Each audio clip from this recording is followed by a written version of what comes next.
ముఖ్యంగా వేదిక మీద ఉన్నటువంటి మహిళా తల్లులకు, పెద్దలకి, అధికారులకి, మీడియా ప్రతినిధులకి అందరికీ కూడా పేరు పేరున నమస్కారాలు తెలియజేసుకుంటున్నా. ఈరోజు కూటమి ప్రభుత్వం వచ్చి 23 నెలలుగా వస్తూ ఉంది. చెప్పినటువంటివి చెప్పినట్టుగానే కూటమి ప్రభుత్వం అన్ని కూడా చేసి చూపిస్తూ ఉంది. అందులో భాగంగానే ఎవరైతే ఇన్ని రోజులు నిరీక్షిస్తా వచ్చారో, ఇంకా పెన్షన్లు మాకు రావాల్సింది, ఆ పెన్షన్లు కూడా ఇస్తే బాగుండని అనుకున్నారు, వాటిని కూడా రేపు నెల నుంచి కొత్త పెన్షన్లు కూడా ఇవ్వడానికి శ్రీకారం చుట్టింది కూటమి ప్రభుత్వం. కాబట్టి అప్లై చేసుకోవాల్సిన వాళ్ళందరూ కూడా అప్లై చేసుకోండి. మీరు కూడా పెన్షన్లు పొంది తప్పనిసరిగా కూటమి ప్రభుత్వాన్ని ఆశీర్వదించండి. అంతేకాదు, ఇక్కడ రైతులకు, మహిళలకు, చదువుకునేటువంటి విద్యార్థులకు, అన్ని రకాల వర్గాల వారికి కూటమి ప్రభుత్వం అన్ని రకాలుగా ఆలోచించి మంచి చేస్తూ ఉంది. అందులో భాగంగానే ఈ ఎంఎస్ఎంఈ అంటే చిన్న తరహా మధ్య పరిశ్రమల తరపున ప్రతి నియోజకవర్గంలోనూ 175 నియోజకవర్గాలలో 175 ఇండస్ట్రీ పార్కులని నియమిస్తా ఉంది.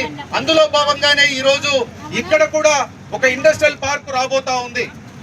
ఇప్పుడే అధికారులు చెప్పారు, ఈ ఇండస్ట్రియల్ పార్కులో సుమారుగా 20 ఎకరాల స్థలం ఉంటుంది.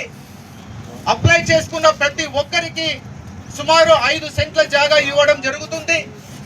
అదేవిధంగా మీరు ఇండస్ట్రీ పెట్టుకోదలుచుకుంటే దానికి సంబంధించినటువంటి అన్ని రకాల సహాయ సహకారాలు ప్రభుత్వం అందిస్తుంది అని ఇప్పుడే చెప్తున్నాం.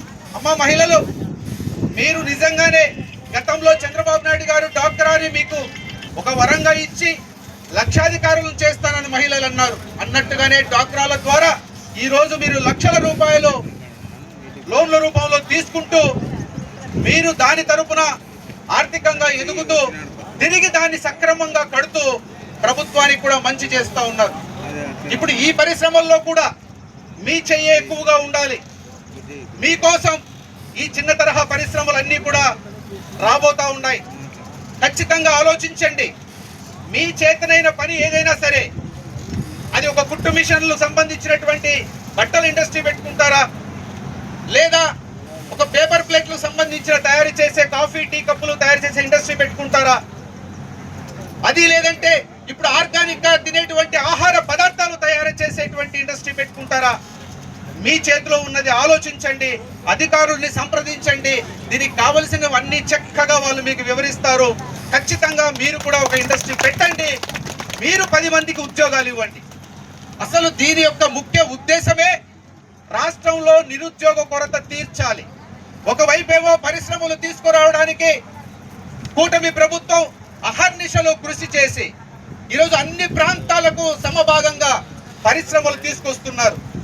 దాని ద్వారా ఎంతో మంది నిరుద్యోగులకు ఉద్యోగ అవకాశాలు కూడా కల్పించబోతున్నారు. దానితో పాటు ఇలాంటి ఇండస్ట్రీలు కూడా నెలకొల్పి వాటిలో కూడా వాళ్ళు ఇండస్ట్రీస్ పెట్టి వాళ్ళు బాగుపడుతూ 10 మందికి ఉద్యోగాలు ఇచ్చి పోషించేటువంటి కార్యక్రమం కూడా జరుగుతూ ఉంది. ఈరోజు ముఖ్యమంత్రి చంద్రబాబు నాయుడు గారు విజయవాడలో ఈ కార్యక్రమానికి పునాది వేయబోతా ఉన్నారు. ఆ సందర్భంగానే ఇక్కడ మనం పునాది వేసుకుంటున్నాం. ఖచ్చితంగా రాబోయే కాలంలో కూటమి ప్రభుత్వం ఇంకా మరిన్ని మంచి పనులు చేసి మీ యొక్క బాగోగులను చూసేటువంటి ఒక మంచి ప్రభుత్వంగా ఉంటుంది. కాబట్టి వచ్చే స్థానిక ఎన్నికల్లో కూడా మీరు కూటమి ప్రభుత్వం అభ్యర్థుల్ని గెలిపించండి. స్థానికంగా కూడా మీకు అన్ని రకాలుగా మంచి జరిగేలాగా మన గెలిచిన అభ్యర్థులు పంచాయతీల ద్వారా కావచ్చు, జెడ్పీటీసీల ద్వారా కావచ్చు, మండల ఎంపీపీ వాళ్ళ ద్వారా కావచ్చు, మీకు అన్ని మంచి చేస్తారు. అదేవిధంగా ఎప్పుడు మళ్ళీ ఎమ్మెల్యే ఎలక్షన్లు వచ్చినా మీరు చూడాల్సింది కూటమి ప్రభుత్వం వైపే. మీ ఓటు పడాల్సింది కూడా కూటమి ప్రభుత్వంలో ఉన్నటువంటి నాయకులు, నిలబడిన నాయకుల కోసమే. తప్పకుండా ఆదరిస్తారనే మహిళా తండ్రులకు కూర్చున్నటువంటి అందరినీ అడుగుతున్నాం. ఒకసారి చెప్పండి అమ్మా, మీరు ఆదరిస్తారా ఈ యొక్క ప్రభుత్వాన్ని? మీరు చెప్పాలి. బాగుందా? మీకు అన్ని రకాలుగా మంచి జరుగుతుందా లేదా? ఇక్కడ మౌనం వహిస్తే జరగలేదు అని అర్థం. మీ లోపల ఏదో ఇంకా కొరత ఉంది అని అర్థం. లేదు బాగా జరుగుతుందంటే మీరు